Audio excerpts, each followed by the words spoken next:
Hello and welcome to my YouTube video.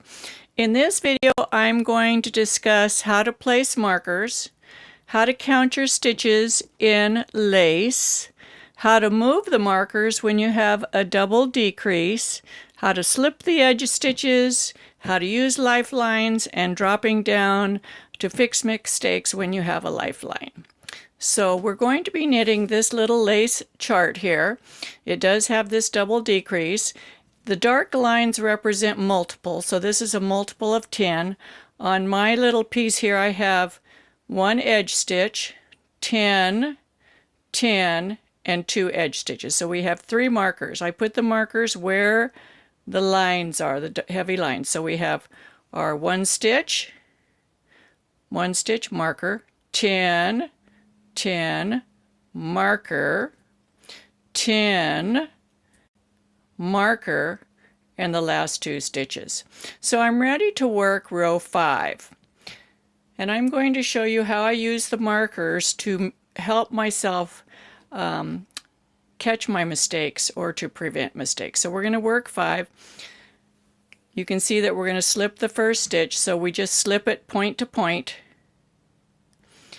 Then we slip the marker, knit the next stitch. Then we have an SSK, followed by a yarn over, and knit 5.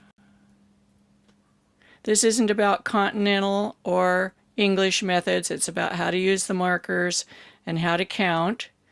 Then we have our yarn over, knit 2 together, and we're at the line. So that's where our marker is. See the marker?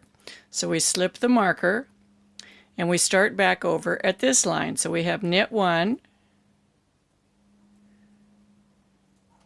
SSK,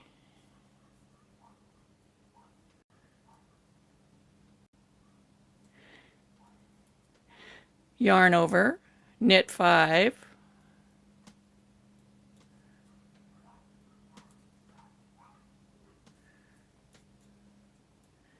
yarn over, knit 2 together, and then we're at the heavy black line. So that's our marker, slip the marker, knit 2. Now in the next row we're going to slip the first stitch, and it's purl all the way across. So we slip this stitch, purl 1, and then there's 10 pearls, 10 pearls, purl 1. So this is the row where I count and I catch my mistakes. So I'm going to slip 1, knit, purl 1, slip 1 with the yarn facing me point to point, purl 1, slip the marker. Now I'm going to count. There need to be 10 stitches. 1, 2, 3, 4, 5, 6, 7, 8, 9, 10. Now if I didn't have 10 stitches, like say I have 9, I would know that my mistake is somewhere between this marker and this marker, and most likely it was a forgotten yarn over, so I can go back and fix it. Slip the marker and count to 10. 1, 2, 3, 4, 5, 6, 7, 8, 9, 10. Slip the marker, purl 1. Now I'm going to show you how to put in a lifeline. So we're going to need a tapestry needle and some smooth light yarn. So here's our yarn. It's ideal if it's a smaller yarn than what you're working with, smooth, so that it doesn't catch on the fiber in your working yarn.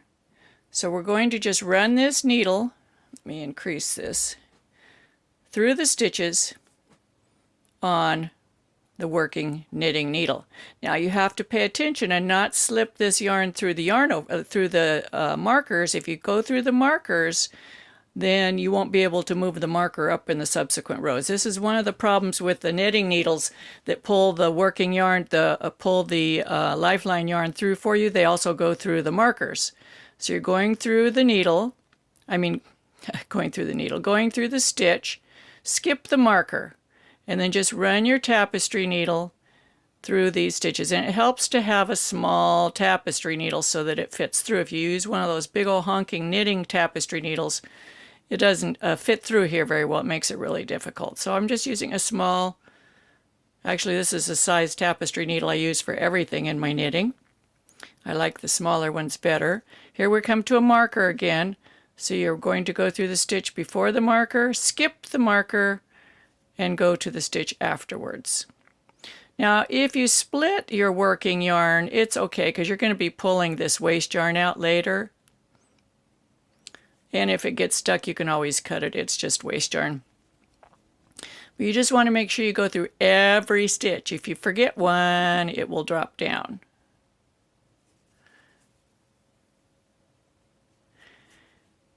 This can be a lifesaver. Lifelines literally are lifesavers when you've put in hours and hours and hours of knitting and then you realize you have a mistake an inch down and you don't want to rip out hundreds of stitches and start over and lose your place. In lace, it's very easy to completely lose your place. So we've put that lifeline through there. We're going to go ahead and knit the next row because I want to show you how to do these double decreases and how to move the markers when you get to them.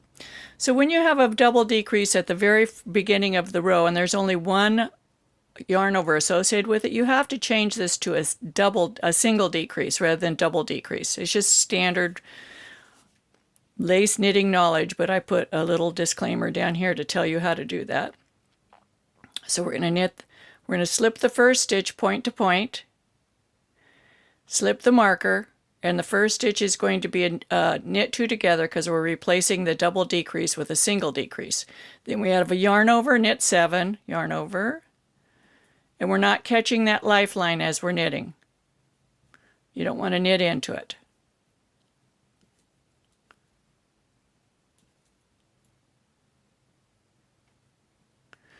So we have the yarn over, 2, 4, 6, 7, and then a yarn over. And now we're at the heavy line. That's where our marker should be, but you can see that the marker is 1 stitch over.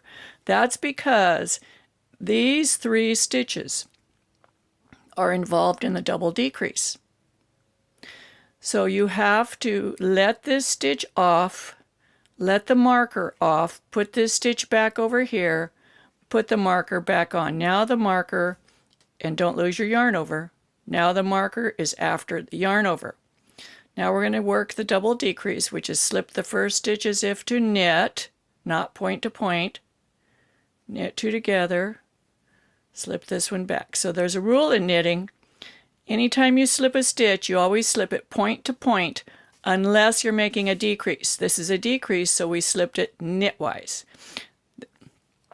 So we made that. We're going to do a yarn over and knit 7.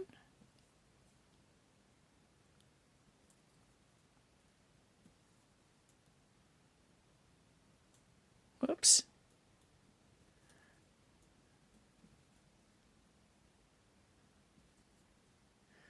And again, we're going to do our yarn over, and we have a stitch before the marker. So we take the stitch off. This is only when there's double decreases at the marker.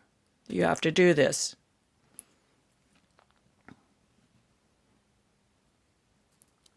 Then we're making an SSK because we're right here. Knit 1, knit to the end. Now we're going to work back and we're going to be counting our stitches again. So we slip the first one point to point with the yarn in the front, knit 1, and we have our marker. There's our marker. Slip the marker, and then we count, because these yarn overs are the most likely ones to be forgotten. 1, 2, 3, 4, 5, 6, 7, 8, 9, 10. Here's our marker right here. It was kind of under the yarn over, but there is the marker.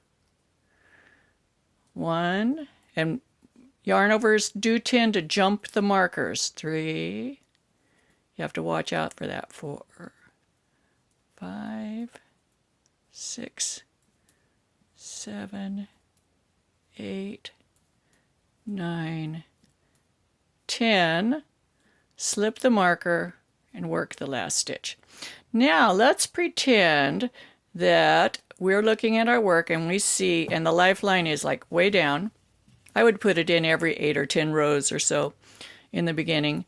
So we see, oh my God, there's a major mistake here. So that means you need to use your lifeline. You need to take the work off your needle and the markers will fall off. You'll have to put them back. But you take your needle out,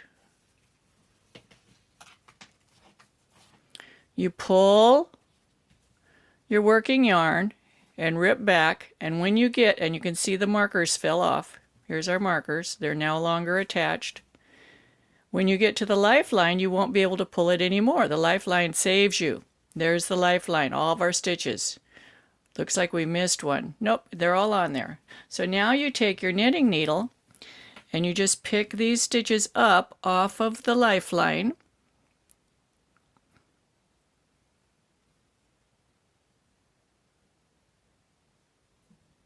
It's right here. Pick these up off of the lifeline and put them back on your knitting needle. And then you can either leave the lifeline in, I would leave this one in because it's your new lifeline now, and continue knitting.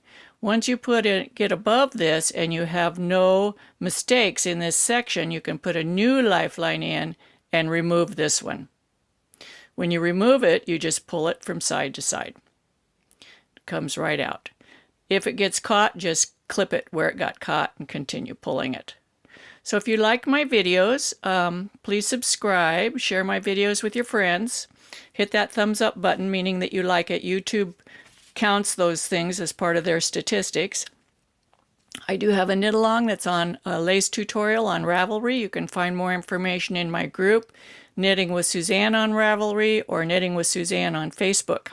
I hope you enjoyed this and you check back in for more videos. Happy knitting!